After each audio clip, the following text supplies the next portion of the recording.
No, making metabolism and exercise routine are real different than high school.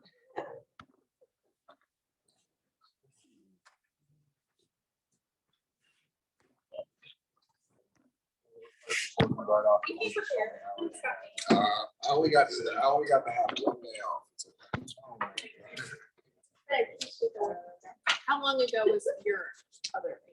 Well, that wasn't really a real vacation either, because I was off, but it was the week my son graduated. I don't want to hear it. Also, You weren't here. preparation. Emotions. I'm not hearing much sympathy on your side. We're not on yet, are we? No, you're not. Trying to. Oh, yeah. Now he's moving to Atlanta with that job. That sounds right. It's, yeah. Gen How it's been Z. going for the last. It's I'm- But hopefully he'll be going to. Hopefully he'll go to med school after. I like that show anyways. Girlfriend got him a break, so he's going with her. Fine, takes care of the cat, does all that stuff.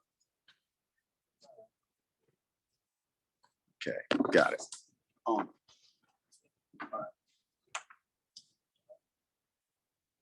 LA. For 6 months. Worked at Johns Hopkins, like the CCY program, so I went out there, they paid for all my living expenses, and I was like, can't afford any other time to do it. Yeah, that worked out real well, I got to move, finished my master's, and here we go, LA it is. My brother just moved.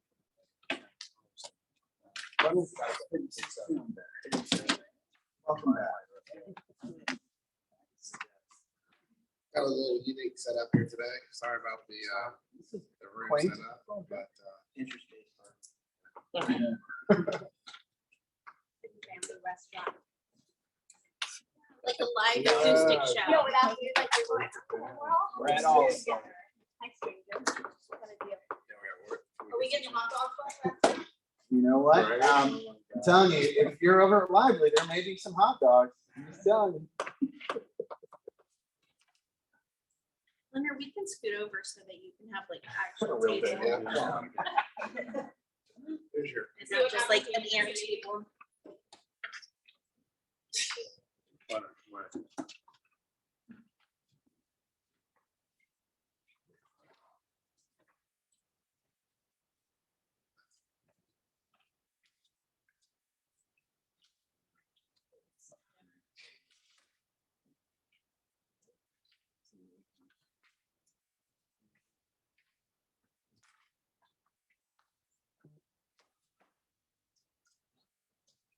Wearing glasses. They're snap. Come off that. I don't know what, you know, you have to look at your phone while you're on it. I was like, is that what's happening?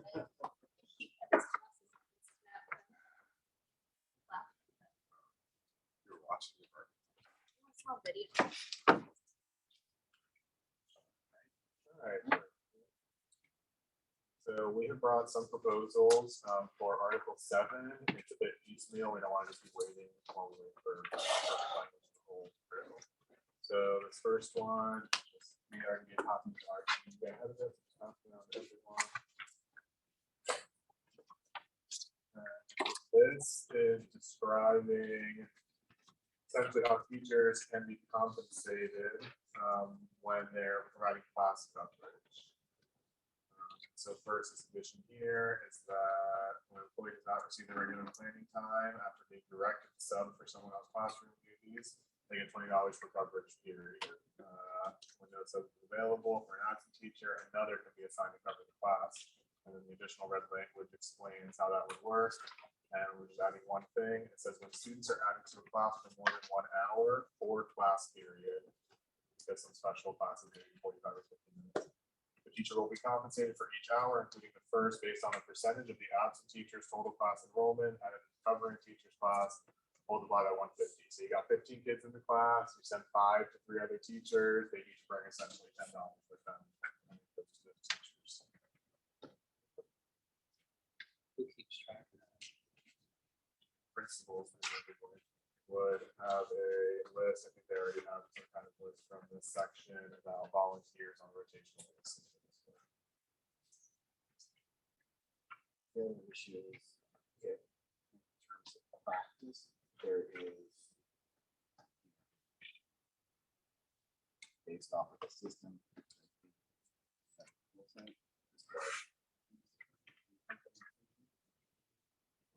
Factor.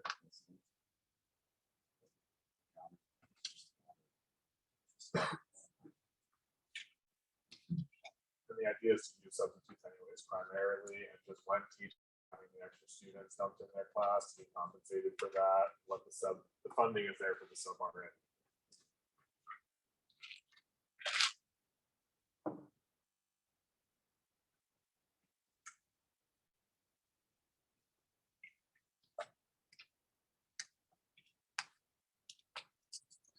So where do you guys propose the money comes from? Well, where is the sub money coming from? Each school has a limited sub budget. Right. Right now, that sub's like $40 an hour. So it will be 15 of that. So, and that's to cover the entire class. Yeah. So you're saying that you would essentially bring how much per student? 10? Well, it's just 150 is for the class, so it depends on if the class is 30, then it's $5 a student. That's each hour. Let's see. Or class period. Or class. So, or class period, because the issue, the So we class go period, from paying $14 an hour to no, No, it'd be 150 for the for the whole day. But Yeah, that's I'm not, trying to see, right. that's not what it says. Yes, yeah. So like, should for be instance, 150 divided by 7.5, for example. The point of the 1 hour was to say that once once they've taken the student for an hour, that's been triggered. We recognize you have to shift students around on a temporary basis, that's fine. But once it's an hour and more, they should get compensated for it. I see your point. If 150 is the daily amount, divided by 7.5, I think it's 20 an hour. So 20 an hour. And you're paying 15 for a sub right now, marked up with different benefits. You pay them. So they're not taking the whole class. I mean, so we're end up splitting that, paying multiple teachers that rate. Split one class and take 5 here, 5 there, 5 there, 5 there for 20 kids. right? So, yeah. How often does that happen? Often enough, the teachers are asking for stuff like this. And other districts have incorporated this language in the past 1 to 2 years more frequently. So in principle, you do have an amount of money for sub that you cover classes. Right? And so if there can't be a sub, is it reasonable to use that money to apply to the teachers who are covering the classes? I guess that's the principle. Do we agree on the principle? with who are that? acting as. the Who are substitute. acting as a substitute, yeah. They have to see, is there extra sub money? but if That's not if you about were the absent, if pressure. I'm absent, okay, so for example, if I'm absent, you have to pay for my sub.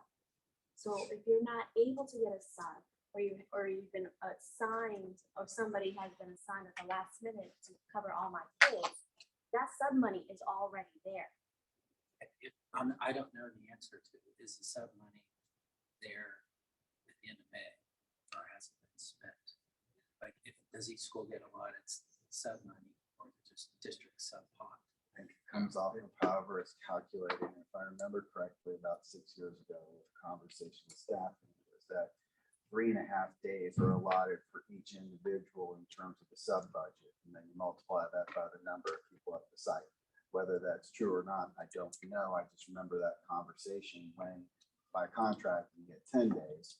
And what ends up happening is your school site, 5 people decide to get pregnant, have a family. But you don't have that issue. Now you have more of a sub budget problem than this principal does. And so by having it to distribute it out to each site, it was asked of Superintendent Cano, could, like other districts, a centralized pool be utilized? And the response was, I want to make sure that we hold our site administrators responsible for their budgets. But a site administrator can't be held responsible for who wants to start a family. And so I'm not sure how it all works, but I think it's at least a conversation for us to have. So that people aren't receiving emails like they have in the past that basically say, our sub budget's real low. We're not gonna let people go ahead and take off anytime on X number of days. When by Exactly. contract, you can't deny them if it's not a certain percentage that's not offsite. So it's just, how is it budgeted? What's the impact of the site? Because I know we raised substantially last year to try to get it. Oh, we've got it. That's We got it now. Hey, you can start doing that. We've got. You gotta get the Democrat on it. but it's a- It's still hard to get a sub. Yeah. It's still very difficult to get subs, so if they do want to go to certain schools, that is true. However, but what I don't understand, the question is, where's the sub is already, your sub budget is already there for me to take the day off. So if I can't, if I'm taking the This day, is more, this is not revenue neutral. I think you're suggesting this is. The revenue 20 an hour, Is not. so when you pay the sub 15 an hour, you pay nothing else to them? It's like a 1099 situation, or do you have benefits like, They none don't- of that they're- stuff? yeah, they're part-time. Okay, so if they I think sub, They're W2, but they're part-time. so if they work for 6 hours, that costs you $90 out the door. I think there's 19.5%. I don't know that. There's No there's one's some saying one additional- way or another, There's some but- additional overhead associated. So, okay, anyway. But if we Yeah. split up a 20-member class between 4 teachers, or pay 4 teachers $20 an hour, that's a lot more. Yeah. Than the $14 an hour that we're paying the sub. It is, And the bottom line is, you know, from a class size perspective, when you take a class from 21 students to 25 students, that's not incrementally a huge issue for the teacher. oh, yes, yes, it think is. teachers would disagree with that. I mean, I can tell you, it's a huge problem, especially if I'm gonna give you 4 of my kiddos, you're gonna go home and drink heavily. I understand your Yeah. situation. But I'm saying, I mean, but if they're. But in general, if we're ensuring that, and I can see an issue where it being unfair that a principal would take the planning period away from a teacher that's been guaranteed by the contract and say, no, you gotta cover these folks in a sub classroom, right? And to do that without some sort of compensation. I can see that being unfair. But that's been adding happening. a couple of students to a classroom, to me, It's a huge doesn't difference. incrementally increase the workload. But It what I really would does, like, doesn't make more profit. right, but I think part of the issue is this, and I know from our conversations that it's not how it's intended, but for the teachers that are in the classroom that receive students from other classes that aren't even working on the assignments that they're working on, that they now have to monitor and make sure that they're taken care of as well. It is an additional duty, not as big of an issue. I don't want people to think of it as kind of like that you're being dismissive of because of how folks will internalize how receiving those students make them feel and what it does to the disruption to the room sometimes. Yeah, and I think that we wouldn't even be bringing it up if it was, you know, a one-off occasion, but this sounds like this is happening, at least at the elementary level, frequently during the week. That this is happening frequently enough that it is causing long-term disruption. Okay, if it happened once a month and it was like, you know, Sarah is sick, and so we gotta buckle down and help Sarah out and cover her classes, and it was once a month for that scenario or throughout the school, but if it's happening on a weekly basis, that's when it's becoming the total disruption of how do we create a plan that either minimizes that or eliminates it. And I think it goes towards just teacher morale too, because it does disrupt the day and all the rapport you build with your homeroom class. And then you've got 4 other kids who were not placed in your homeroom added to your mix, or 5 or whatever. It does throw off the whole day. It creates an added burden on them.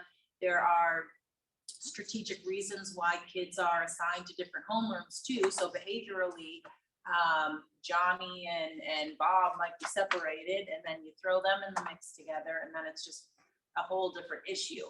So it's just, I think, this kind of language would go a long way for helping teachers feel more respected and valued as well, because we're constantly being asked to do more things. And there's nothing else given to us. It's just expected that we do more and more and more. So this, I think, could kind of help to address that too. So I would say that I don't think that Brett's comment was intended to minimize the workload associated, but that $20 an hour additionally is an large ask in a supplemental pay situation. And I think that we would rather come up with ideas that we could compensate teachers in a more predictable way than trying to divert funds, because it's not like we have new additional funds to add to this. Instead, we would be diverting funds to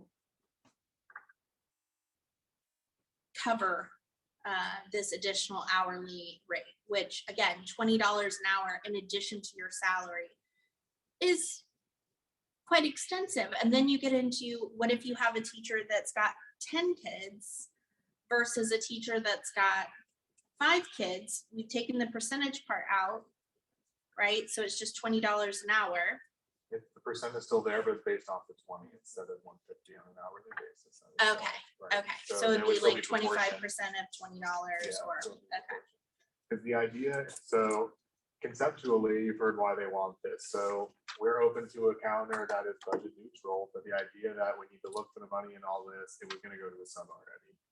But it's not necessarily. So this year, if a teacher was doing that, covering another person's class, there wasn't a sub getting paid for that. Yeah, Right, and and that- the bottom line is, you said it yourself, they budget for a certain number of, not the full 10 days with regard to the sub budget. They budget for a number that is significantly less than they actually get, because that's the only way. to pay. And then if we have situations come up, we have to So move then- money appropriately, So just where did like, the subs, so this year at my school, 3 of us had babies. And from December to the last day of school, there was a maternity sub, and we were 2 months apart, so each of us took 8 weeks. Where did that money come from? Because that would be the School entire budget, school budget. the school budget. So other resources from, that could have been bought to the school were taken away from the school because the district could not provide money to pay for the staff at that point. District did provide that. Yeah. right, Because, but it didn't provide enough coverage, like, There's not enough, there's not enough money for a lot of stuff. But we have to, I mean, we make do with what we have. It's like when we talk about, there's only so much money. and especially things So- like subs is something that is unpredictable year to year. There's some level of predictability, but like Scott said, maybe one year we have a ton of people pregnant and on maternity leave, and the next year we don't. So we do budget a certain amount, and then for overages there, we have to look for other sources. So But once- the issue is, would you not, whether you're paying the teacher or you're paying some other source, you still have to come up with the money. So would it be beneficial that the teacher, and we're not saying, I think he said something about if you split the students, you're not paying them $20. Did I get that correct? Proportional, Some- yeah, if it's half some or on an hourly circumstances. basis. Yeah. But we Um, would still and be then the paid planning 20. Already period, paying them. I think a lot of teachers give up planning periods to take students, and that's never been compensated. That's usually, well, you can get some comp Might time, get comp but time, then you right. can't use the comp time unless students aren't there. So there are definitely some issues that need to be worked out. Putting the teachers first in mind, because if we're paying someone, we should at least be able to pay something to the teachers as well. I think what we all want is some continuity of instruction for the students that do not have a teacher in place. And you cannot necessarily teach those students while you're doing your other assignments as well. It's just supervision at that point. So more importantly, there needs to be a dedicated sub. And so the issue is to push to make sure that somebody's in that classroom. There is an extra workload when you do receive those folks. And when you don't use the sub monies, those monies roll over into discretionary spending for those principals the next year. So the contract says that there's, we've been in budget meetings where There's this never is been the, that, they use it almost every year. I mean, it's not like they have a ton of money in that. at the last budget meeting, where Roseanne Wood was with us, and we looked at this information probably about 2.5 years ago. Schools, sub-budget monies, whatever it was, their discretionary spending was, there were some schools that had high, especially high schools, when you got larger staffs and stuff, large amounts of money. And so the issue is, what we want to do is we want people to stay in the classroom, not take stuff. We want people that go ahead and that when there is not a sub, there's continuity instruction. And then when people have to take on additional duties, that they're recognized for those things. But there were monies that were there. And when the contract that we're taking subs, principals will implement like programs or different things that should like drive people to be at school so they don't take this. But that's not done in a way that's there. So, and we know that with annual contracts and the way that turnover is right now, most folks don't see their leave as leave that they're going to be getting paid out for retirement. So if I got 10 days, I'm going to burn my 10 days, which doesn't help anybody. So incentive for point is we want to collaborate on a solution that kind of addresses the whole thing, that incentivizes people to not necessarily, that we're working together to stabilize the classroom, I guess, at the end of the day. And we believe that as far as the sub pay is concerned, when people take those additional duties on, that they need to be recognized for those things in a way that makes them actually feel like they can use this stuff. But it's compensation.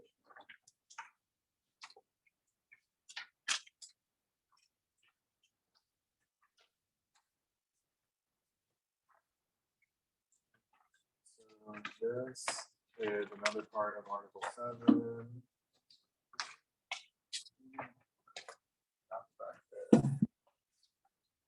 And so this addresses compensatory time, and we bracketed the top one.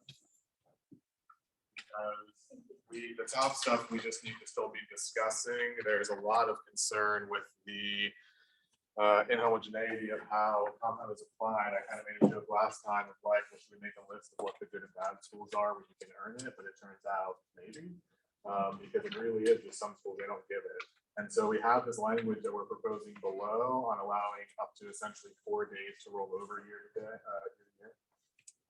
But then the issue is some teachers don't even get offered comp time. And so we need to have some broader discussion about uniformity in applying that across the districts in some way.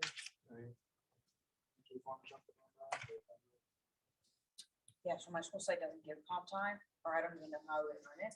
Where's that? Yeah. And there's a lot of supplemental activities, right? So clubs that we sponsor, things like that are supplemented. And if we're not earning comp time, then I have nothing to roll over and or spend to use it. So when I take a day off, it comes from my sick personal, right? But then if I was able to earn 45 hours of comp time, I'd be able to thank some sick personal. But comp time isn't available for things like coaching and cheerleading or other things where there's No. supplements. Well, that's what I'm saying. is that Okay. Almost every additional thing at our school site can be supplemented. So, well, I don't know where I would be earning comp time to begin with. Do you believe you are doing something to earn comp time, like this previous article said, if you're subbing during planning time, you earn comp time? Yeah. Do I mean, you- there's things that happen all year long that, So do you sub during planning time and don't get comp time? So do we have an example where you would earn comp time and you're not earning comp time? What you said. I don't think she I don't answered think- correctly. She said that. When So you're saying. so I you're don't get asked comp to- time if I sub a class. during her plan. during your During my plan. plan. The only time that the contract's allowed, it really stipulates that you get comp time is when you sub during your planning. That's when you would So get you comp. ask and they say we don't get comp time. And the other thing is, I mean, They're we have to, typically at asked. some point, I you have to shouldn't have a have to ask. realization that teachers are exempt. Fairly percentage, which means they're not hourly, they're not compensated hourly. So then get rid of the So- comp time then altogether, then nobody earns it district-wide, but then there's We've lots of, stipulated certain instances where comp time is allowed, Right. but just in general, it doesn't apply. Like I It's serve not a lunch right, duty it's not a every right to be earned. It's intended to cover areas like if you're subbing during your planning Where we period. specifically negotiate. Right. Back up. So in Leon High, just trying to make it clear, if you sub during clean time, if we have an article covering that, you're not getting it, but you're saying it's not that you're not getting it, you're not being denied it, you're not asking for it. Or no one's asking for it. yeah, nobody in my. It's not, they just say, understanding. they just said no comp. Was there a comp time plan, like by contract that's shared at the beginning of the school year that's been received by Dean? or shared at the beginning of the school year? So was it shared with your faculty? A comp time plan? What Well, exactly? do you it's mean? like we, Eligibility.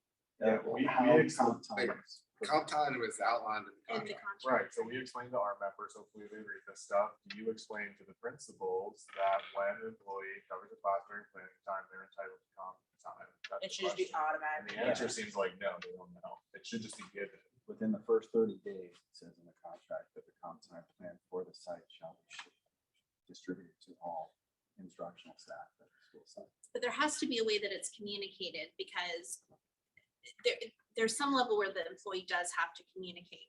Because how would, if I'm the timekeeper at that place, how do I automatically know every period and who subbed and who's gave up their planning period for it?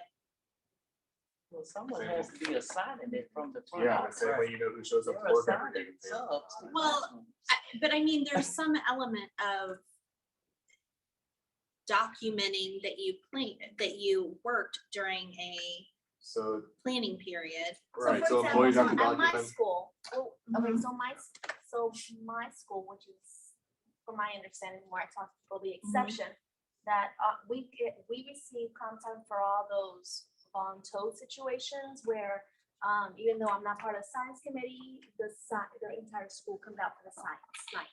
Even though we're not part of the math committee, or we come out for math night, we come out for. And French everyone in rock. the school gets comp time. So everyone in the school gets comp time. What school are you at? Roberts. So we get a certain number of allocated comp time for the expectation.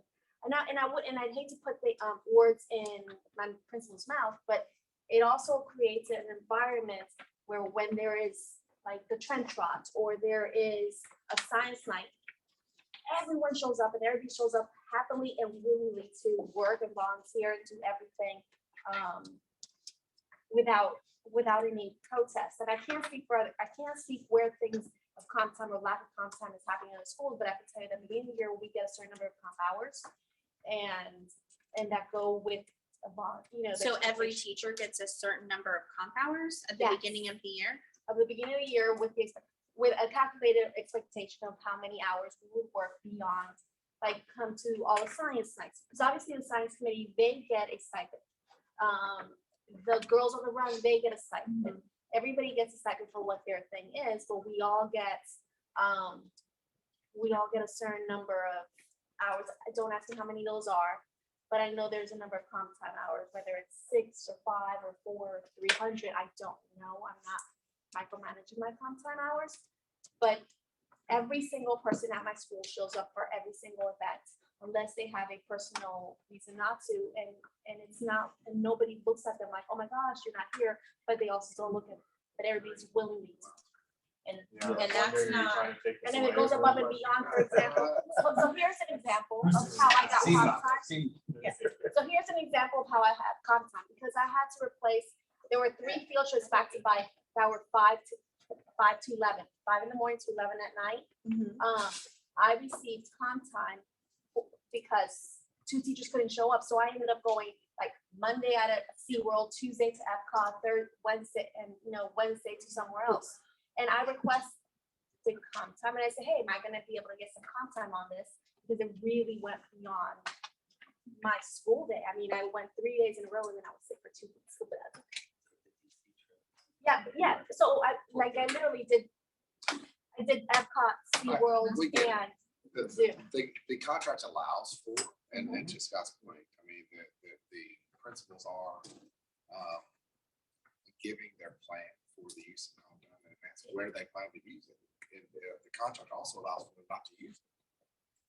Well, Yeah, it doesn't so- really allow so- for them to allot comp time before it's earned. 'Cause Well, That's and not the that's- purpose of comp Right, time. I would agree with that. So But if they've that is set my forward, they've concern. said, okay, I expect, I think what they're doing is projecting out, I think it's a projection of what everybody's going to come. Right, And but that- everybody does come. but the point would be, they have to actually do The that work, yeah. I hear you. before they earn their comp time. And So what- the fact that you're getting it in advance, you're sort of being told up front that Right. you're gonna have this many comp days. Is a- not, It's not really kosher, but it's also a real not benefit to you. appropriate. It's like they're being Well, trusted. It's total madness over it. But it is, That- I mean, that's just not how, Work. no, I've never seen that in any profession, that anyone would get pre-allocated comp Or time, maybe because we're comp doing that time is the Christmas ability, it's essentially similar to overtime in that it's unexpected work that you're covering. No, I hear what you're saying, where they're assuming they will work the 10 hours throughout the year, hopefully, right? Well, the reason why it's not maybe seen in any other profession is because in the classroom, like no other profession. And that's part of the issue that we're having sometimes of like where folks that are in the classroom and some of the things that they're seeing at the ground level and what principals are reacting to in terms of saying like, I recognize it, I value you, this is how I show you positive morale. And that those things are being done for that very reason because of the unique nature of the classroom. And then I think part of what our realization is, we're doing job fairs right now. And everyone's got fingers crossed that things are gonna be better this coming year, but there is a stability crisis that we have of maintaining people that come into the profession, given the working conditions and how the realities that are there. If we're gonna be looking for ways to positively impact morale and do it in a way that recognizes the work, then I think that's what some principals will do, even knowing you worked over the summer. And that's why they give it, like, I've asked you to do X, Y, Z. People are doing stuff unpaid all summer long. Well, I really don't see, I mean, I see an issue, but I think most principals can deduce that, you know, when you're having a faculty meeting that's before your work hours, or you're having science night, or whatever it is that they're having, that they can deduce that, okay, well, I'm gonna have to give teachers comp time for that. Whether they do it front load, back load, whatever. I think that within their school sites, they have enough knowledge to know that, look, I know that I need to give teachers at least, and my principal never, we don't front load comp time at my school, so I'm not saying And it's- that. Yeah. and it's I'm not just integrated saying into the that system. Most principals will know that you're gonna have a faculty meeting every month. You're gonna have science night or whatever it is, even if it's 10 hours, if they don't use it, then you don't give it to them at the end. I mean, it's. Well, and it's not even, and that's not the way it's done. Let me It's not. explain this, let me explain quickly, because I know you got like, oh my God, everybody gets it immediately. No, we are given a sheet of, like, the expectation of 30 days is up to the comp time, and we turn in that sheet once the day we do it. Does that make sense? So it's not like, we get more of a coupon, it's not uploaded into any system, it's a coupon saying, this is about the comp time that you be voluntold, or whatever the language is, it's not uploaded to the system, and it's not necessarily given to us. It is a coupon to say, this is how much comp time you're eligible for, and when we work those hours to do it, we turn it in. Does that make sense? Does that make you feel better about how the practice is actually done? No. Yes. But Why Why not? not? Why Why not? not? I don't think it's necessary for us to We don't discuss need to here. get into that. No. We- One It's issue- not an appropriate practice. it's One not- issue- Yes. One issue says these hours may be used during instructional time. Or some. So, you know, It says these hours may be used for instructional Yeah. time or not instructional time. So now we need to pay $20 an hour for each teacher to use, for someone else to use comp. They're definitely related, and it still does not, well, you don't have a sales problem, so I guess it's fine. But also, this doesn't remediate that people are earning comp time that they just can't use because they're always having to comp time. That's the. And other districts, larger districts, I think you even Marvin have started to allow rollover days for this. And I would just with the being able to use it. So a lot of time that people use their comp time on the non-instructional days are like those teacher planning days, right at the end of the year. With the ESE workload, I am never, ever, ever, ever, ever through with all of my work by the end of those teacher planning days. Case in point, I was at work from 9:30 to 3 yesterday, unpaid, right? Because I couldn't get through all my ESE paperwork in the time allotted and my end of year closeout. So not having an opportunity to use comp time that we earned for actual work we're doing off the clock for the district, for our students, it's, if we can't use it, you know, during the instructional time and non-instructional, like we were able to use the 12 days from the settlement that we got from LCS. I think the teachers really liked that model where we could use some of that comp time. And I think that was, you know, we do have to go beyond what our contracts expects from us all the time. And it feels a little bit better if we can earn something for that time when we're not getting paid, when we can actually use it and roll it over. It means more than this comp time that just disappears at the end of the year. And many of us don't even have the opportunity to even use that time either.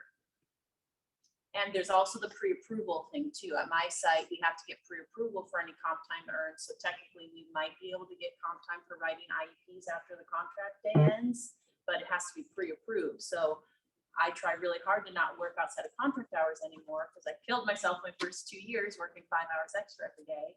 So I try really hard to get it done. If I can't get it done, I have to work late, but then I didn't get pre-approval, so then I can't get the comp time. So that's kind of another issue too with it. What I'm trying to avoid, the thing we're gonna end up doing is still, we're gonna have a list of schools and principals that have certain comp time policies. People will want to work at that site and certain ones that they won't want to work at that site.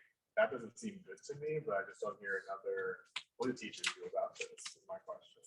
That's what it's not obvious. Yeah, I mean, based on what Patty's telling me, it seems like Roberts is a great place to work for contract.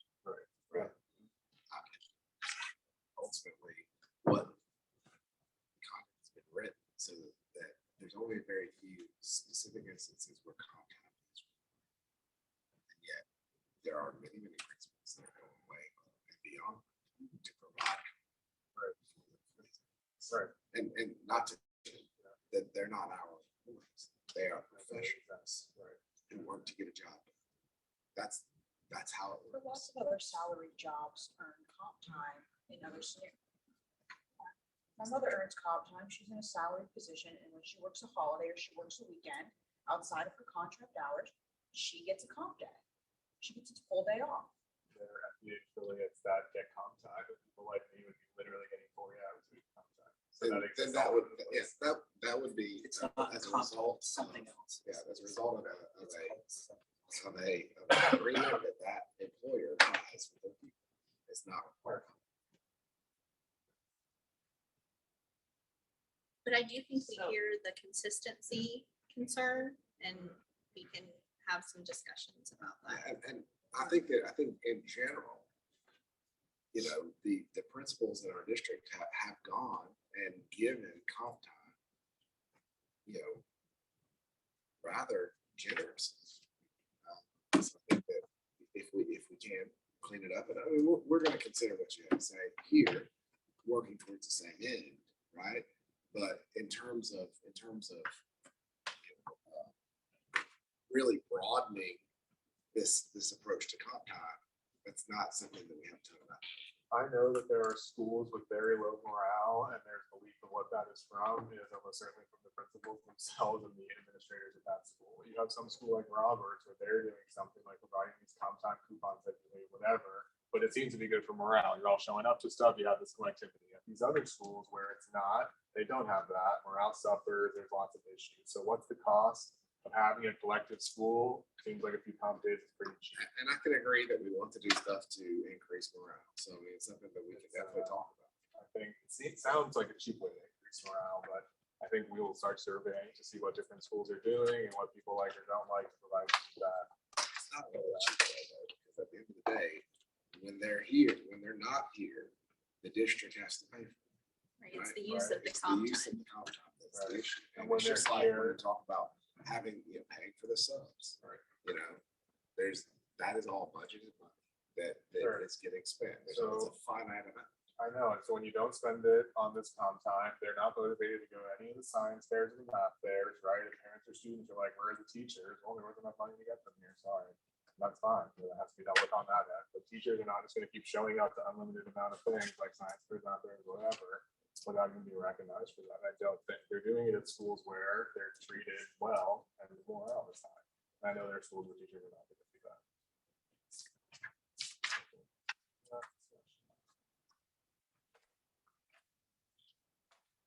This is just public records requests that we've made, so you may. The top grouping of 5 were made a bit ago. We've got the results Bottom on that. 4 additional.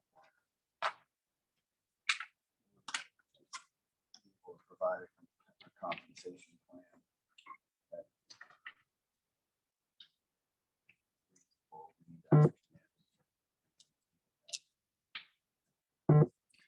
So I know that we've responded in many of these instances that this information is available to you publicly, and so we will not be providing that. Posted somewhere. Yes. And Scott's aware. There's been direct communication regarding if there's ones that we go back and revisit each one of these to ensure that if there's an area where he does not have access to it, we are providing. Now, it's important that even if it is related to bargaining, if we have to compile it, we need to charge you. We won't be charging for the actual copies, but we'll be charging for the associated.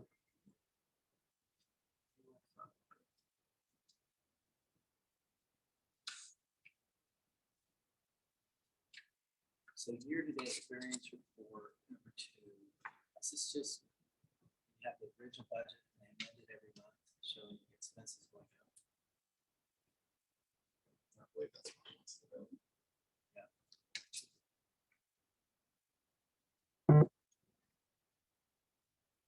What are financial statements?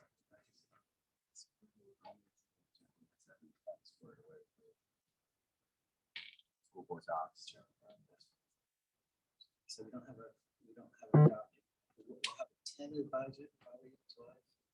Tentative budget in September. Blue budget is September. So number 4, payroll file with bargaining unit members, job titles, that doesn't that get that? The part that deals with, it's inconsistent because it's whatever that time, moment in time it is. So for example, like right now, you'd probably say there's 2,200 something people that are in the bargaining unit, according to Skywood report that we get. Because I don't know who gets pulled in and out and who and how that like gets down to like 100 something. So I mean, so it's all over. So it's hard to go ahead and say this is what it costs. So like in terms of, and then some folks are partial salaries are listed twice. So to go ahead and calculate who is what, anyway. I mean, so just to be clear, these aren't things that we're going to be compiling. I don't have the staff. We don't have the staff in the district that is responsible for compiling these kinds of reports. So I look at forward, I say, okay, most of the stuff is included, but then you say assessment rating and health plan elections. That would be creation of an all new report, which is then taking time and energy away from normal jobs, right? Which are already. So if we have, You don't have any document that says this is the employees, their healthcare and the cost of the district. that'd be a separate document. And- Right, it can be a separate. Okay, so, right, so if that's the case, please offer that separate document, or you'll charge us some amount to compile in another way, is what you're saying. Yes. So, All I'm saying is, when you look at 4, we don't have a document that includes all of that. Right. that's fine, so It's a I'm matter open of- to reasonable counter proposals, Right. so if here's 2 separate documents, if you If can it comes figure in it 4 out. Probably documents, gonna it's be fine. 3, yeah. Okay. I'm working on getting you 5.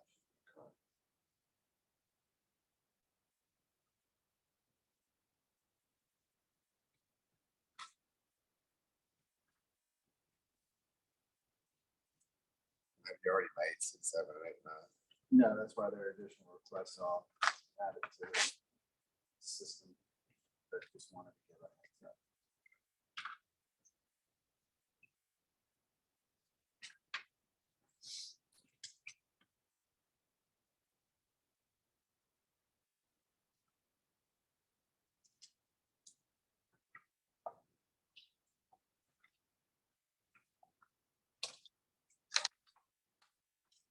Guess I have more proposals too.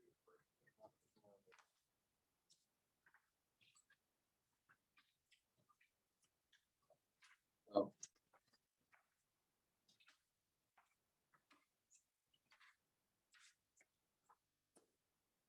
I suppose let us take, you know.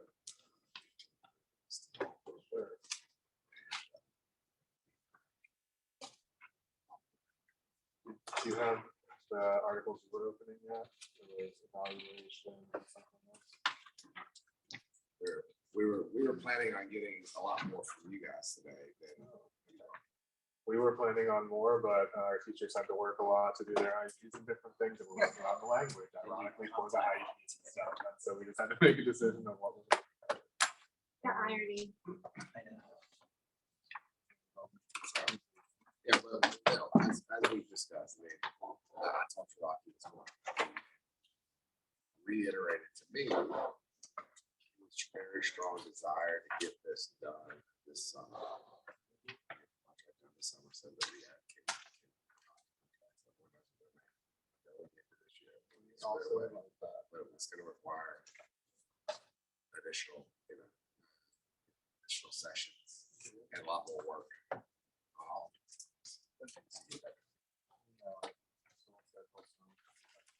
Well, there we go, schedule. So you guys, you wanna stay here, y'all go here. That's fine. Friends are watching. You gotta leave for, don't tell yourself. I'm a story. social influencer. Got to. Hashtag. So you're wanting a free lunch? Is that what Snap you're saying? glasses. Hashtag free hot dog. I love that. Hashtag snappy glasses or something. Snap the glasses, yeah. Snappy Snap glasses. the glasses. Yeah. All right, we'll shop it. We'll make it convenient. Don't allow land losers. That's a separate hashtag for that. All right. Do you have a counter to our last article 21 on compensation? Yeah, A couple of changes. sure, we can talk about that. So I think that we're okay with like all the cleanup language with 21.01 is fine, your formal offer letter, current salary. Letting the experience for vocation exceed 10 years is good for us. What we do not like is this at least 60%. Bargaining, not penalty for us, because you could just pay whatever you wanted. So we're excited you want to pay sometimes more than 60%. We just like it done at the table. The question is, what was the percentage that covered that cost? I mean, this past year. When it was kind of So it's the explanation that I I'm gave sorry, you. can we go back just really quickly? Did you say you were good with the other 2 changes ahead of that on that page? So there's. The redundant, Education, yeah, yes. that's good. And then the other title? one, well, maybe we should exchange this for your proper title.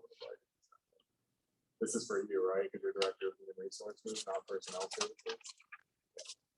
There is There's no no director personnel of personnel services. Right. And we're fundamentally different in this office. Okay. It's got it. What it was. Just making sure. Supposed to have. It's teacher on special assignment or Yes. something, right? So please work on that. Okay, back to Back to this. the meat. So the way that this was done last year. Yep. Was that we covered the end of, so basically, it would be easier to explain this if I had a chart that had the individual contributions, right? So we're talking about the employer contribution, right?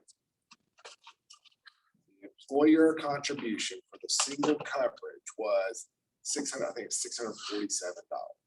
All right, and that was the 80% contribution for the single employee, right? So it's a dollar amount. So what we did was we took a dollar amount that was equal to the 80% forward contribution, and we applied that off the top to the family plan cost. 647. So basically what happened was the family plan cost was roughly $2,000. Okay. That was the total cost, right?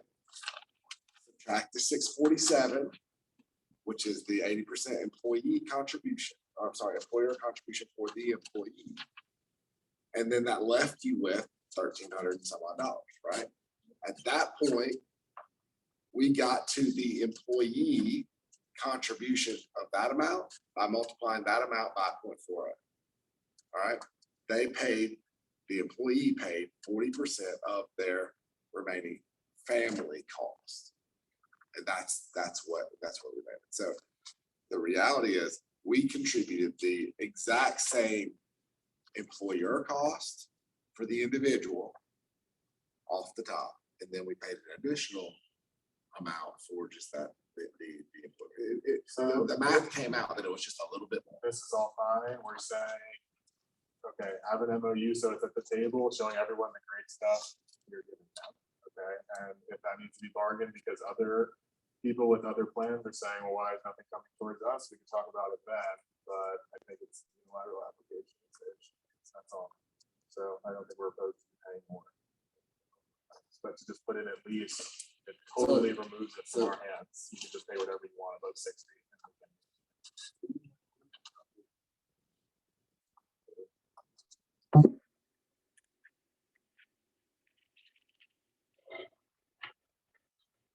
So the original proposed language that we were going to, we ended up with the at least. I remember you had it more complicated. Because it's easier to understand, all right? Just in the language, right? But this is the way it's done. The language would be. Yeah, this is how it's done last year. So A dollar amount that is equal to the 80% full contribution at a single premium level of capital health plan, capital selection plan, plus 60% of the remaining portion of the 2,000. That is technically exactly how it's done. Yeah, let- benefit to the single employee.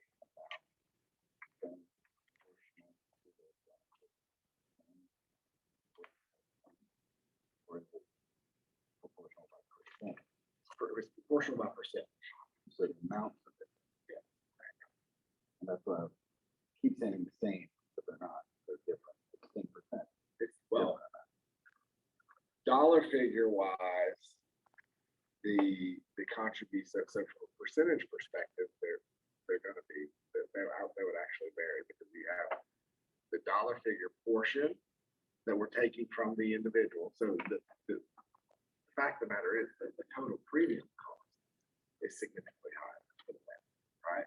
And so the dollar amount paid at 80% is what it's based on. The 647 is what's given off the top. And then they took the remaining portion of the family. Basically, the board is playing the same for the employee, whether they have individual coverage, family coverage, or +1 coverage. Correct. And they've always paid at 60% of the family. So what they're trying to do now is pay more for the individual portion of the family plan, which in essence benefits everyone in the district that may utilize our plan. What is the cost increase for the number of retirees that are on for the district? So like retirees have access to the healthcare options. So how many retirees, how are they benefiting? Well, universal across all groups that are being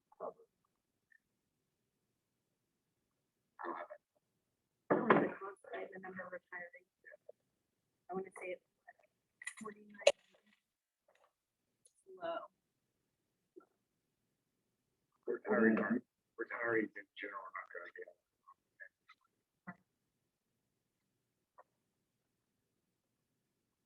So What's the relevance of that? I'll get you that information. Because just in the same way when the district comes with 6 million and 6 million and 6 million, whatever the money is for insurance, it's money for insurance, money for insurance. So as money increases in other areas, that means it's not accessible in other areas. We're trying to figure out how much money we're talking about just for perspective. Oh, you understand that this is going to apply to other units, right? So are you proposing that you would like to have a different family planning coverage amount for LCTA members or for this bargaining unit than the others? As the pie and slices shift and move, just trying to understand where money priorities and where things are being put. That's all. We can get you the number of retirees. And in general, just so you know, The total cost increase to the district for doing it this way. And I would like to see the extended language, just looking at this, there would just be nothing stopping you from next year saying we're gonna cover 100% of the two-person and family coverage premium, and nothing, leave the 80 for the individual. what would be the problem? Well, so what if the individuals are like, whoa, why are we not getting covered for 100? We would say, oh, in the contract, what do we do about that? Do you think that we would be? I don't know what you're going to do, but as you frequently say, the contract, language is there, well, let's make it fair for what it should be. And I have never had anything like this where a district or university just said, or whatever amount we want, because that just removes power from the bargaining. No, not whatever amount. There's a minimum level. And anything Right, above that. Right, Which is so which is 60 different. or- Previous length. Sure, So so, 60% was the baseline for the previous length. We're saying, when in instances where we're able to pay more, we will. And that will have a very beneficial effect on your member. and we just don't have control. Yeah, and we go all the way up to 94%. Well, that's right, that. And it would have been 94 because it was 100% until we said you had to make them pay something because it was part of the insurance part. Like if you don't have anything, then you can use it. People should have something. So if you want to cover everything at 100, like you did, we'll now. We'll take it. I think this is gonna go back to teachers not understanding what is going on Skyward, but now random percents and the healthcare coverage, and it comes down to them wanting to understand what's going on. So that's great if you want to give them more money and stuff. I think they want to understand what's happening. What about Skyward with the? I'm trying to understand. Are you just saying they want to understand their deductions They in want to be Skyward? able to look at a paycheck and say, oh, this makes sense, and I know how much I'll get next month too, and not be like, what is any of this? My health insurance was this much, now it's this Right. much. Yeah. And of course, if you're paying less money, you're like, I guess I won't say anything, but also I can't plan anymore because I don't know what I'm gonna get paid anymore on a Well, I monthly mean, whenever you have leave without pay and then you have insurance deductions, that creates a complicated situation. Because some insurance deductions are done the month before. It all depends on when you were paid. And so all of those are very individual situations that I don't know if there's ever going to be a system that would be able to explain it without some level of discussion happening when there's leave without pay. So from One part of it, another reason for the fluctuation is because of our inability to get a agreement done in advance so that people know exactly what they're going to get their contract. Every single time we go back and look back to the year, there's a proration that takes place all throughout. It's spread over the course of the remaining pay periods, right? And so that causes pay to fluctuate. right, So, I mean, it's just the way that have you guys ever understood your band Skyward? Okay, and has every year you stressed out bargaining and had retro and stuff like that, or were there any years in the oldest employee here? How many years? So in 21 years, was there a time when there wasn't a retro or whatever, and bargaining was finished before August, and they would have been able to So understand? we've had a 2-year deal. People still didn't understand. How many, I mean, since we switched to performance, I will acknowledge that our system is very complex. Very complex and very individualized, right? And so how many of the bargaining unit members are willing to come to a seminar where I teach them how All that of is determined? Because if they will, then I'll be That's a happy to good do it. question. but- I hear your point, maybe 0, and they don't actually care that much. Let's find out, because if it's 1,000, we'll have a laugh about it, and you'll have weekly seminars from them, I guess, I don't know. Make a video and don't have to do it more than once, but yeah, it seems, like I said, when I asked people for bargaining interest, that was up there, understanding Skyward. I mean, Well, and I think that we acknowledged in our last meeting that Skyward is not the most user-friendly No, that system. was helpful. And there is limited things that we can do about it. Maybe we could, it's an idea, a short term, one that said, to Or share either. it out, or video, or something, share it out session on options, different things in Skyward that people don't know exist. Yeah, and take advantage of the opportunity to build goodwill with people. And it's like, we've heard you, we totally recognize this, we're making this to help you. Yes. Rah, rah, us. I mean, on the first week of school, part of our, all of our pre-planning days that, we utilize so well, just an hour fraction of that time to understand what our checks are gonna look like would really go a long way. I think a lot of people would take advantage of that. Just like when we call and we figure out our open enrollment and everything like that, it could all be lumped into something like that where, hey, this is what this deduction looks like, this is, and especially if we decide on a contract before August 1st, and we know that the salary's gonna be this, and then people can really dive into what's going on with their checks. And when your benefits start coming out and when your supplements start coming in, that kind of thing, right? Because some of that stuff doesn't kick in until October. it's not universal. September. Exactly. Yeah. So, It goes into effect whenever the EAF is submitted to the school. And we receive. yeah. Knowing that is helpful though for them. Yes. Because otherwise they hear, well, she got hers 3 weeks ago, we're fine. But if they saw, oh, when my school submits, that is something. And then we Go know on. who to hold accountable Right. for. It's going Actually, downstairs in my point out the building correct and say, hey, this is the person that should have submitted this. It's not calling you all every day going, why don't you have this? But I think that's where the consistency part, where one site should have a different than another site. in terms- Because when it's processed, it has a lot to do with how it impacts somebody. And so timetables of when things should be processed, so there's a certain level of consistency, and doesn't have well, but I didn't get what I did. That happens on a lot of different levels, so whether it's supplements or anything else that takes place, because some are processed at completely different time. I'm going through the numbers that you guys have for this year for rates, and 20% is being paid by the employee as employee only. 25% is being paid currently by the two-person, 29% by the family, and 15% by the family to employees, based off of the total coverage amount that you guys have that were shared. So the question that kind of comes out is, if LCS is gonna cover $628.11 of the $790.04 a month, I guess, for a single employee, but cover a different amount, a greater amount for two employees and family. How does that kind of go along with everyone gets the same thing? It's not the same.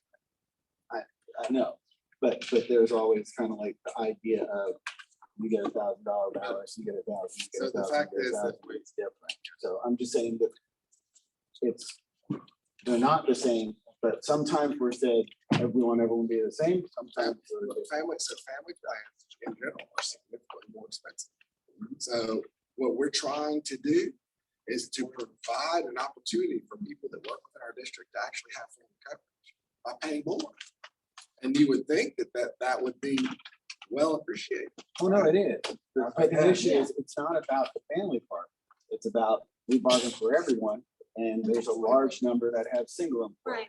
And But so you that's also part of only what I bargain for LCTA, and then we have employees in exempt, 1010, Right, LESPA that are all receiving. right. We're supposed to The bargain same. for you guys and them, or do we bargain for LCCA like this? I'm saying that we cannot separate the funds that were generated, the savings generated by the healthcare and say, okay, you get this because you're an LCTA person, but you're a 1010 person, so this belongs to you.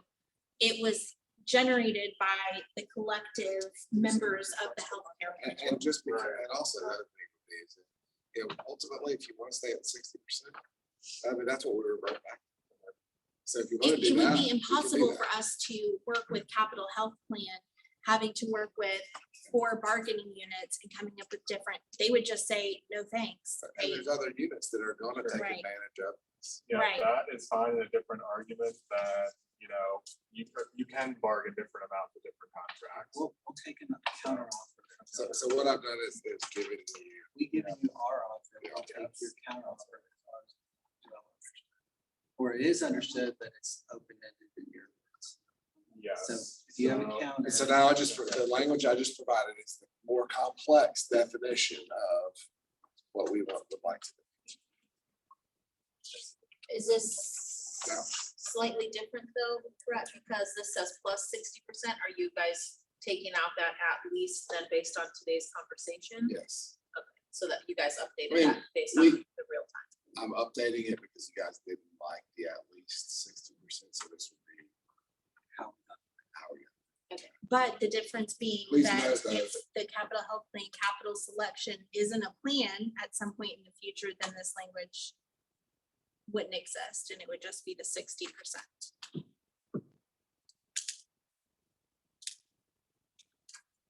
Which is one of the reasons why we thought that the more generic language would provide better coverage That's right. that wasn't tied to one specific named plan.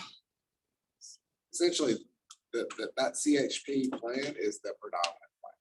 What would be Currently, it's the the predominant. time frame? Like right now, it says, what is the current up to 60% or at least At least 60%? 60%. Okay, what would be the time frame on when you determine when that number is set? Is that we determine that August 1st, that we're going into the new year and open enrollment, I know that, whoa, wait, the plan is a lot higher because we can only do We the would- 60% of the district that way. What is the time frame? We essentially would set the rates. When we receive the rates from CHP, we would set the rates. The rates would be advertised and would be part of it. Yeah, the rates are always finalized and available for open enrollment. Okay, But so essentially, taking away the at least 60% language, we would apply this Mhm. scenario Mhm. to every instance when determining the actual, and our intention all along was to utilize this formula to come up with what it was. But the 60, at least 60% leaves some flexibility, so that if we had more money to generate, or to put towards it, we could do that. I want to make it clear, we're not against money, but it seems too much historical, doing nice things, not going to the table, that's all. So, yeah, there's nothing Another bad. part of it, this is one of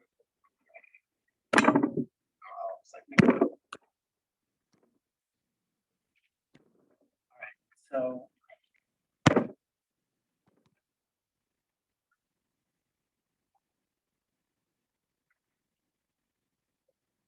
A couple concerns, not concerns, but a couple issues on the contract. Would be how it can be costed out at $20 per hour. The way we understand how contract works, does work differently in different schools. Some folks informally trade, some folks have it. For years.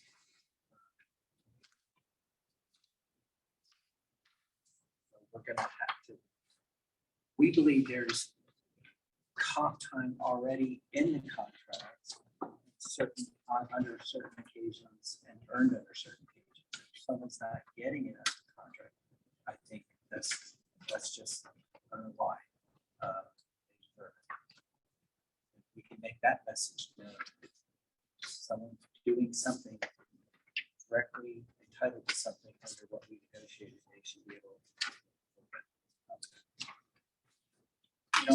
We don't think this is revenue neutral.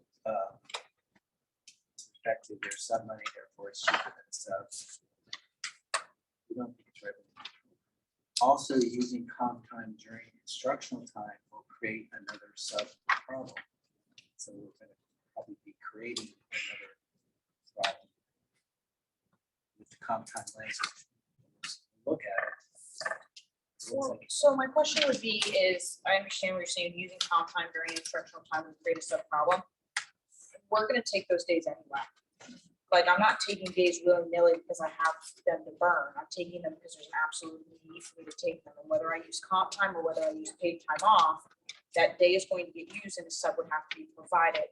Where I don't think that anybody on our side of the table is sitting there going, wow, 45 hours of comp time, I need to burn through that immediately. I think it's just, it's gonna be used one way or another. And if, let's say, an out of time, paid time off, well, then I'm taking unpaid days because I needed to take those days off. So I don't think it's gonna create maybe a more expenditure of time off. It's more of a different way of using time off. Yeah, and I think, to that point, 2 points. One, I think for most teachers, it's a lot more work to take a day off. We try to Yes. avoid taking time off because it's a headache. A total headache. I miss stuff, nobody helps me out, so that puts me behind. Any day off, I fall farther and farther behind. A teacher who can get a sub, if they take a day off, they have to do sub plans, they have to do all this stuff to prepare to have a sub. So teachers try not to use, in general, try not to use our sick time and our days off because it's a headache. Unless it's needed. Yeah, and secondly, I hear what you're saying about the concern about allowing comp time or the equivalent that teachers are eligible for. Using that on an instructional day would potentially exacerbate the sub issue. So I hear what you're saying. I wonder if over the last couple of years, since the settlement was reached where we were able to do that, if you actually saw that happen, was there an increase in issues with substitutes as a result of the language of the settlement that was agreed to that allowed us to use the comp time? That's, I think, through 2025, right? That allows us to use comp time during instructional time. So we've already had that settlement reached. So I don't know if that's become an issue in the current We've time. obviously had a sub issue the last 2 years. It's gotten better. We have a fill rate that's very high right now because we hired a lot more subs because we raised the rates. So I don't think our, Friday before Thanksgiving, it's probably 50% fill rate. But That's a good point. Anecdotally, I don't have, so I don't have an answer for that. I don't know exactly what the usage has been, but anecdotally, what he just said is true. If you're not supposed to use, essentially what people have is sick time. So everyone is sick the day before Memorial Day, or the day before Thanksgiving. And that's what we're seeing is our sub fill rates have dramatically reduced on those days that are immediately preceding the holiday. So I think that definitely people are using those days. And sick days. for that Yeah, matter. is that the six, like a sick or a sick, a personal charge to sick? Either one. So the And a person, lot of times you have a good point. Personal charge, they can use a certain number of personal charge to sit. But given the number of people that are out, I'm sure that there's plenty that are also just using straight sick. They're not being called. so that would just be my question, but for the holidays, whether it's, I don't know in the system if you are, like what you just referenced, if that's looking at the personal charge to sick or just a true sick day, potentially what sounds like Either. maybe the accusation of a fake sick day, like whatever. But we are entitled to use our 6 personal days. So when it falls, if it's site-based, I think there's a percentage that can't be out using a personal day at the same time. So where that falls, that's our choice as a working adult who has that time available to us, So. all right, so with this large public records request, how long do you think for when you get this information, will you have a account? Because I know we won't have the budget, but we could do all these other things, some of which you have, and some of which you don't yet. I would say probably being this 2-week turnaround would probably be most reasonable, just to be able to go through all the information. And not necessarily that it would be absolute, but we would do everything and anything to have something within that timeframe. You know, knowing that in July, that things done. Okay, do you want, prior to that time, while we gather this, we had, last session had a number of issues brought up. Do you want to bring those issues to the table before your financial, not financial offer in writing so that we understand different topics? Yeah, I think we're okay with that. We just have a week we can't bargain. So we would pretty much have to do like the 10th for that to happen. For financials, it would be like, say, the week of the 20th. We don't know when it'll be until we get you this. Right. So, But let's say if At it was bare this minimum, we know that coming out of the July 4th, that we could, as much time as people have on that coming back. Is it only the 10th or the week of the 10th? later is better. That's right. I know, because we're closed on a Friday, Oh, that's right. so. Oh, it could be Thursday. Keep in mind We're that technically ESY off in right now, summer too. starts happening. We could be here, but the building would be closed and it'd probably be pretty hot. Shane loves to open this. So I mean, if you guys felt like you could have language by next Thursday, then I'd be happy to do that. If you don't feel like you have language by next Thursday, then we can push out to we will do the week of the 20th as well. Well, let's wait and check some of our other schedules. And get a- like school You're management, right. and some other folks.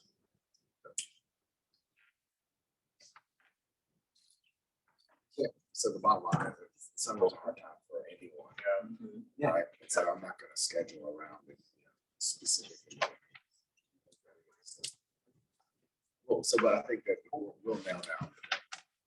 So we'll try by the 9th to have this language we described, but I think the week of the 20th to 25th, otherwise, it's good. Like I said, we're able to finance stuff if we have it. Now, and of course, going back, a lot of this is available to you, and I mean, I think that One and two, I've been Julie, able to pull for the most part. were you not? Three of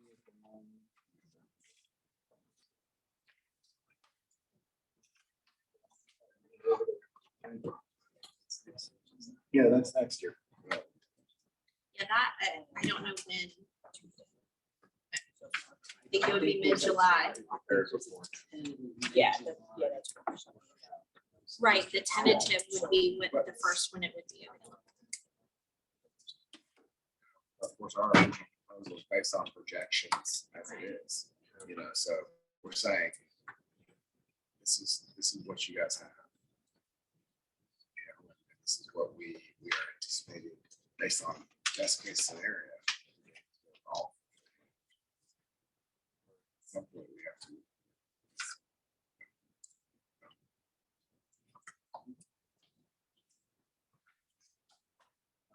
Go through him for the next two weeks.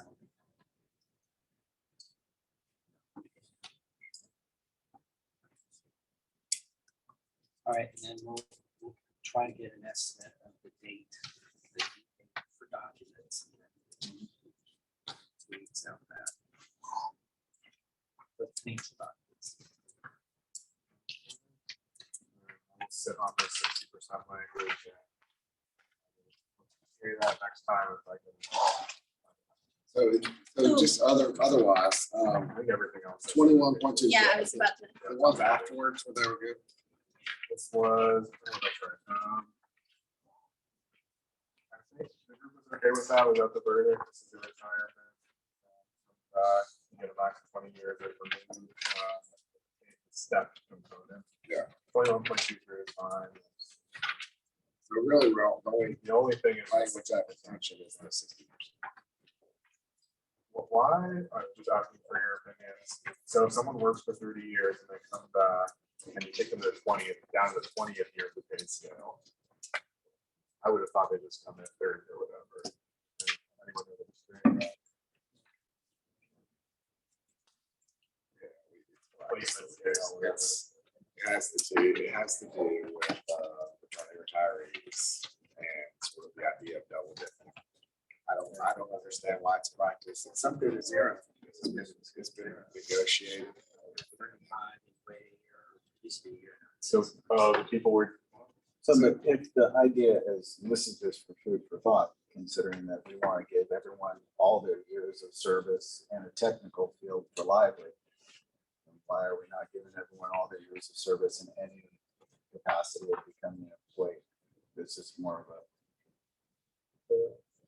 the lively language maybe refers to vocational experience Right. specifically, Right. so that would be different than a retirement. It has 100%. I mean, but to be honest with you, the reason why it's there is because of the whole notion of Yes. double dipping. I mean, whether or not, what are my personal beliefs on it are not relevant. It's part of the negotiations that have been. Sorry.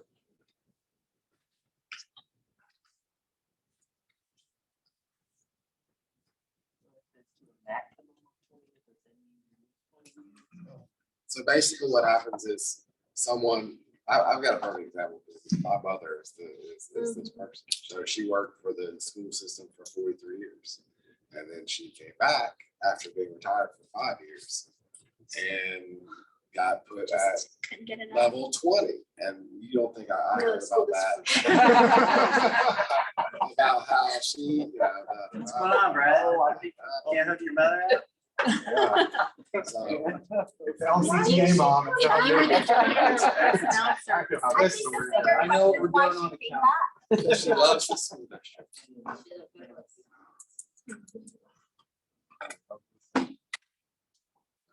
someone had to keep Brad in mind. Is that what this is? Yeah. Your handler? Yeah, we just call her and she Yeah.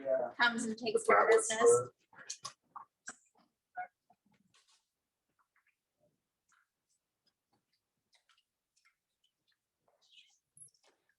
All right, well, thank you guys. Sorry. Well, we get both, right? Oh, yeah, me too. Your folks have a problem? Like voters? Okay. Something done, subject